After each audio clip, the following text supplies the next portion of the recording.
Mes chers amis, bonsoir.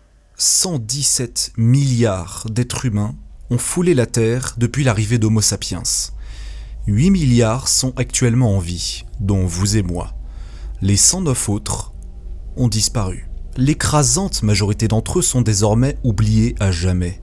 On appelle ce phénomène l'oblivion, l'idée que le temps fait son œuvre et a effacé toute mémoire des personnes, des faits et des événements passés. Il existe un trouble moderne qu'on appelle l'atasagoraphobie, la peur d'être oublié, d'être ignoré. Les personnes atteintes de ce trouble s'infligent une souffrance existentielle parce qu'ils ont constamment peur que personne ne se soucie d'eux. Pour lutter contre ces problèmes, l'humanité a fait parler son savoir-faire, laissé une trace dans son époque dans l'histoire. Des récits, des témoignages, livres, films, peintures rupestres, faits historiques et scientifiques, civilisations, guerres, romans nationaux, peu importe le moyen, tant qu'on laisse une trace. Au-delà de témoigner de son époque en disant aux générations futures « Coucou, nous vivions ici, à tel endroit, à tel moment », certains sont si préoccupés par l'avenir que si jamais l'humanité vient à souffrir ou que son existence est définitivement menacée, on puisse transmettre une sorte de message intemporel, une directive pour les générations à suivre. Mais que se passe-t-il si le message que vous voulez transmettre est tellement mal perçu par vos propres contemporains que certaines personnes ont envie d'en découdre et vous empêcher de transmettre ce dit message? Eh ben ça tombe bien parce qu'aujourd'hui on va parler d'un monument qui a divisé un pays entier et non content de vouloir parler aux générations futures, ça transmet indirectement un message à notre propre génération.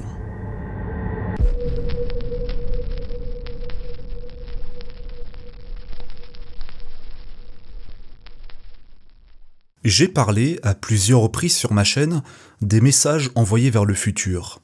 Et croyez-moi, la liste est encore très longue. Quel que soit le motif, le support est très important parce qu'il permet à votre message de durer, qu'il soit artistique, scientifique ou autre. C'est le principe des capsules temporelles. Le meilleur exemple sont les messages envoyés vers l'espace, comme les disques que transportent les 2 sondes voyageurs comportant des centaines d'enregistrements de nos langues, nos coutumes, notre histoire et les sons naturels que l'on peut entendre sur Terre. Une carte postale de notre planète à l'époque à laquelle elle a été envoyée. D'autres vont encore plus loin, à l'image de l'Aegeos 1, une sonde en orbite basse transportant une plaque montrant la dérive des continents à travers le temps. Avec une altitude de 411 km, l'atmosphère et la gravité va la faire freiner progressivement, et on estime son retour sur Terre dans 8,4 millions d'années. Nul ne sait si l'humanité perdurera d'ici là. Dans le même registre, on a EcoStar 16, un satellite en orbite géostationnaire à 36 000 km d'altitude. C'est-à-dire qu'il met autant de temps à effectuer une orbite complète que la Terre ne tourne sur elle-même en 24 heures. Transportant avec lui des enregistrements d'émissions de télévision américaines, il est probable qu'il reste là-haut pendant des milliards d'années.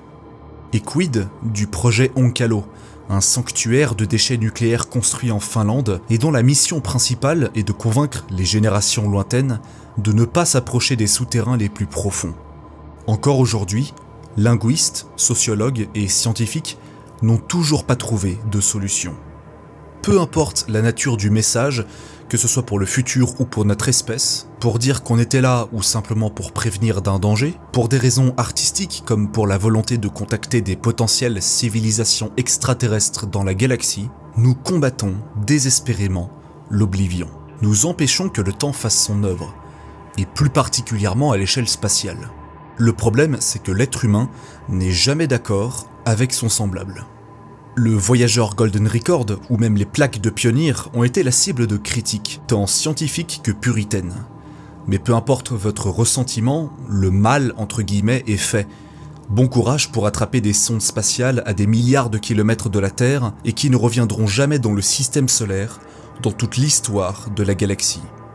En revanche, si vous transmettez votre message sur Terre, qu'il est facilement accessible et que vous vous attirez les foudres de mauvaises personnes, ça peut mal terminer. En voici le meilleur exemple. Notre histoire se déroule à Elberton, un petit village du nord-est de l'État de Géorgie aux États-Unis, et qui a la réputation particulière d'être la capitale mondiale du granit. L'Elberton Granite Association, qu'on abrégera ici l'EGA, se charge d'exploiter les immenses réserves de granit du comté d'Albert. Tombes, mémoriels, constructions, meubles, absolument tout s'y prête.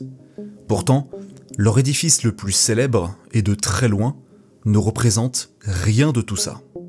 En 1979, l'EGA reçoit un appel mystérieux par un homme inconnu qui se fait appeler R.C. Christian.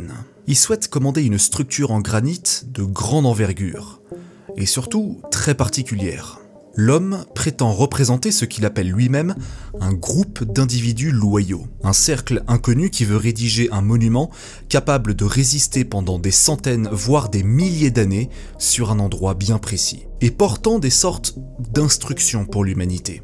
Pensant d'abord à une blague, le directeur de l'EGA, qui est la seule personne à avoir vu cet homme, accepte finalement la commande, car R.C. Christian et son groupe inconnu qu'il prétend représenter semblent avoir des moyens financiers assez colossaux. Ainsi, l'EGA réalisera ce monument, composé de 4 pierres en granit dressées autour d'une pierre centrale et surmontées d'une dalle horizontale. Les piliers mesurent 6 mètres de haut et pèsent des centaines de tonnes. Le travail fut long, mais l'EGA achève le projet en mars 1980 et localisé sur le point le plus élevé du comté d'Albert, à 1050 pieds, soit 320 mètres d'altitude. Au-delà de la prouesse technique, c'est aussi une prouesse astronomique. La pierre au centre comporte un trou au travers duquel on peut observer l'étoile polaire en permanence, ce qui est un excellent repère géographique pour les 14 prochains millénaires, date à laquelle l'étoile Ursae Minoris se sera suffisamment déplacée dans la galaxie pour se décaler de quelques degrés et laisser place à une autre étoile polaire qui servira de référence.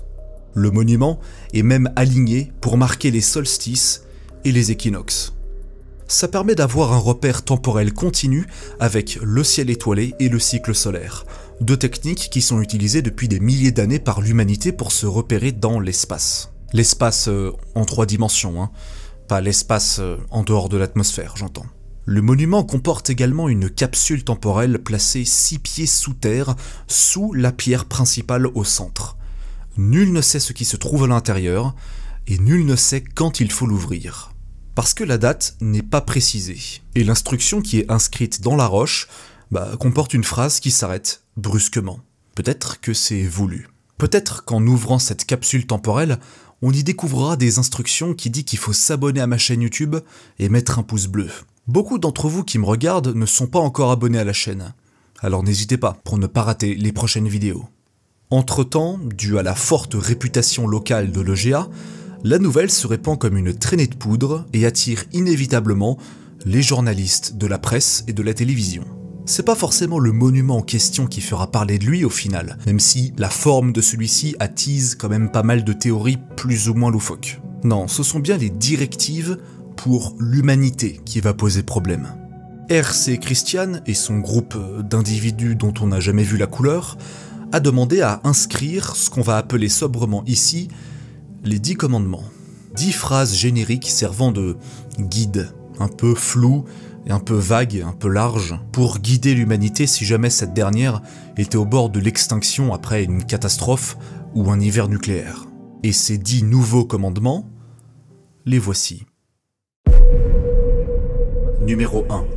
Maintenez l'humanité en dessous de 500 millions d'individus en perpétuel équilibre avec la nature. Numéro 2.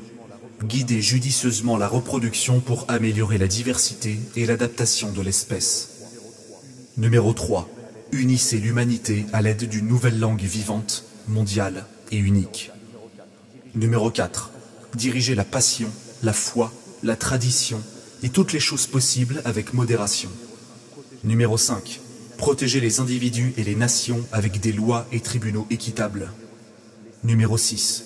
Laissez les nations diriger leurs affaires intérieures et régler les conflits extérieurs devant un tribunal mondial. Numéro 7. Évitez les lois corruptibles et les fonctionnaires inutiles. Numéro 8. Adoptez un équilibre entre les droits individuels et les devoirs sociaux. Numéro 9. Faites primer la beauté, la vérité et l'amour. et recherchez l'harmonie avec l'infini. Numéro 10. Ne soyez pas un cancer pour la Terre et laissez place à la nature. Ces messages sont inscrits sur les pierres en 8 langues différentes.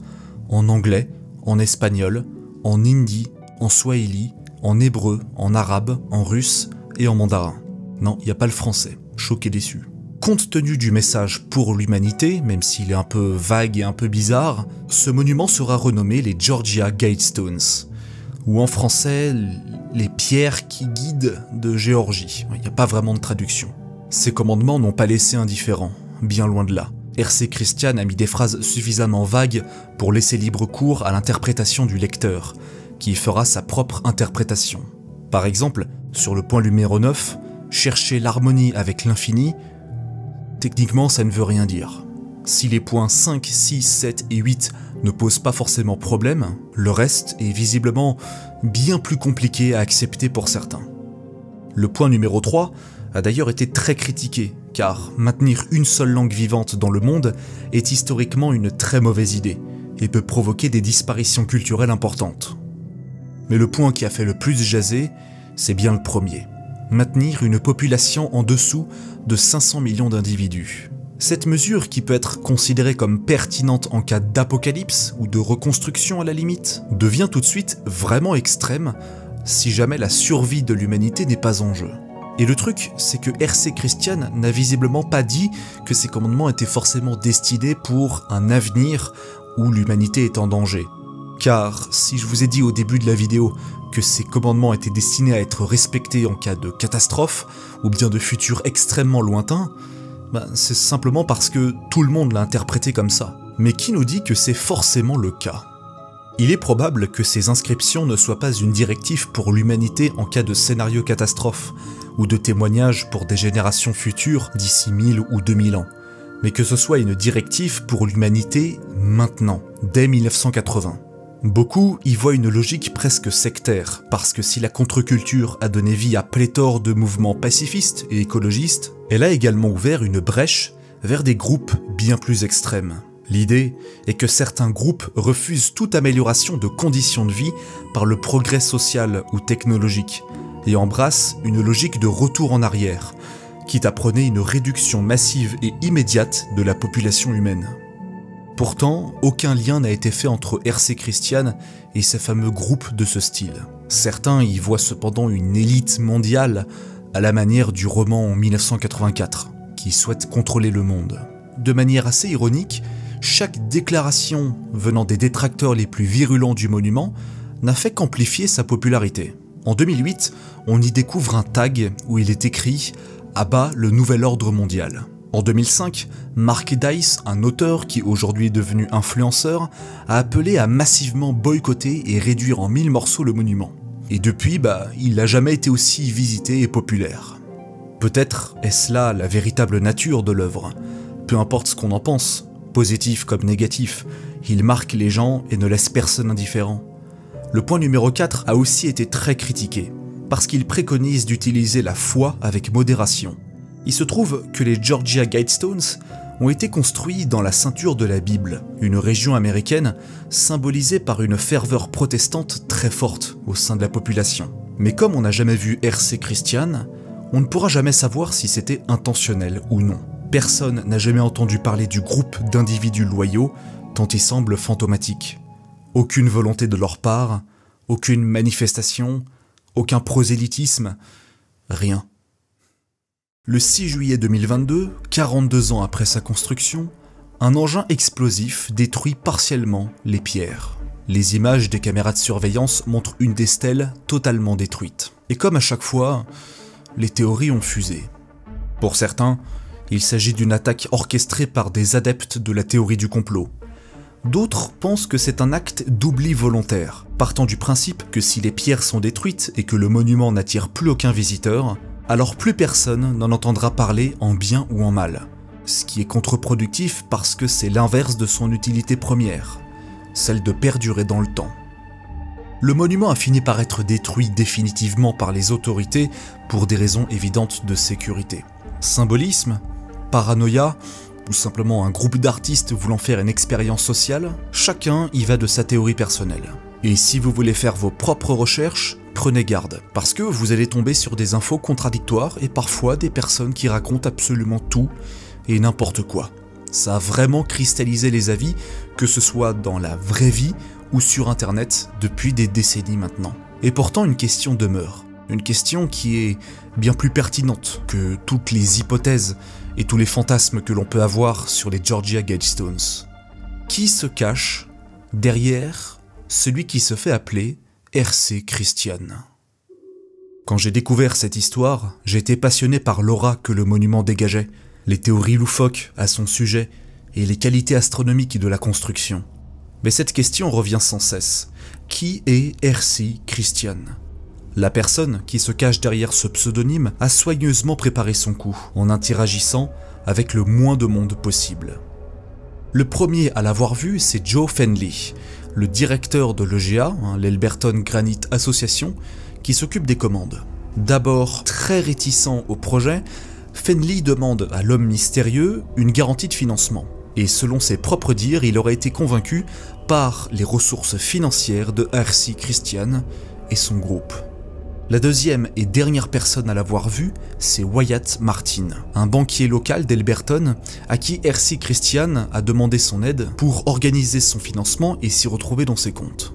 Martin a reçu pour consigne de ne jamais divulguer son identité, pas même aux journalistes, pas même à des amis proches ou à de la famille, ne jamais céder à la pression. Encore aujourd'hui, on ne sait pas vraiment pourquoi Martin et Fenley ont tenu leur promesse de ne pas parler de ça à personne. Peut-être avaient-ils également des intérêts à ne pas le faire. Dans tous les cas, on ne saura jamais leur réponse, parce qu'ils ont emporté leur secret dans leur tombe. C'est une véritable impasse pour une potentielle enquête, parce que ça implique de croire sur parole des personnes qui ne sont même plus là pour en parler.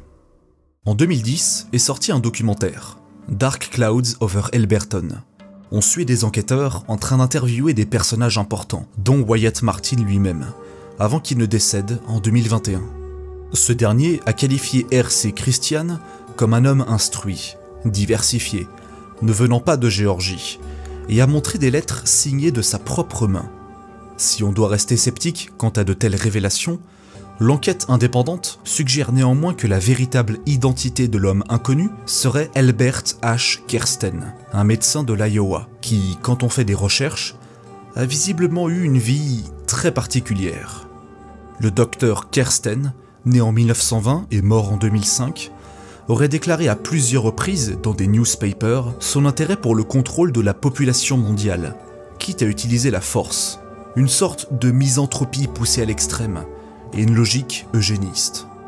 Il a même un casier au FBI parce qu'il aurait été proche d'organisations extrêmes et de personnes peu recommandables, notamment l'abominable David Duke. Si vous ne savez pas qui est David Duke, continuez à ne pas savoir qui est David Duke. Il a été le chef spirituel d'un groupe aux États-Unis qui existe d'ailleurs encore aujourd'hui et qui a pour habitude de porter une tenue vestimentaire blanche et d'aller dans la forêt brûler des trucs. Voilà, ce genre de taré, voilà exactement.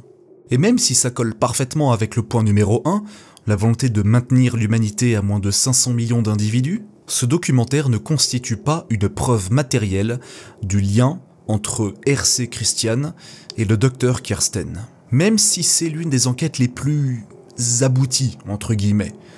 Disons qu'on est loin des théories de complot mondial ou je sais pas quoi.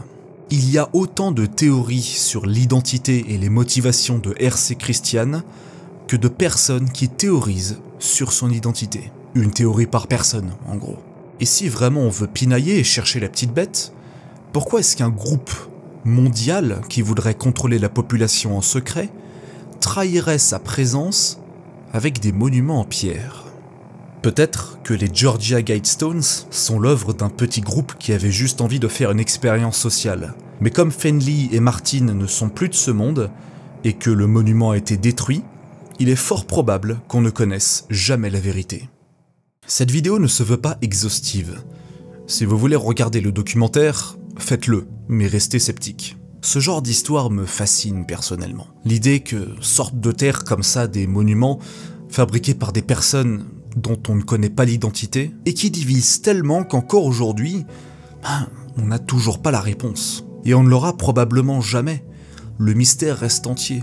Et croyez-moi, ça a fait couler beaucoup d'encre. Mais au-delà de l'aspect architectural et astronomique, je ne peux pas m'empêcher d'avoir une petite pensée dans la tête concernant ce fameux Dr Kersten.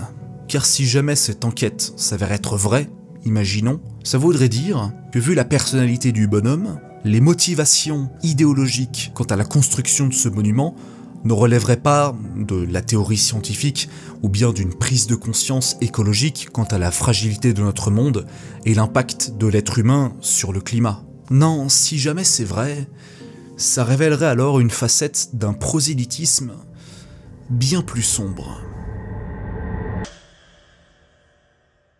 Cette vidéo est à présent terminée, j'espère qu'elle vous a plu, ça n'a pas vraiment parlé d'astronomie, mais bon, j'avais tellement envie de raconter cette histoire, vous me direz ce que vous en pensez dans les commentaires. N'hésitez pas aussi à vous abonner, partager, activer la cloche, mettre un petit pouce bleu, un commentaire, vous connaissez la chanson, et quant à moi, je vous donne rendez-vous très bientôt, et d'ici là, prenez soin de vous. Salut.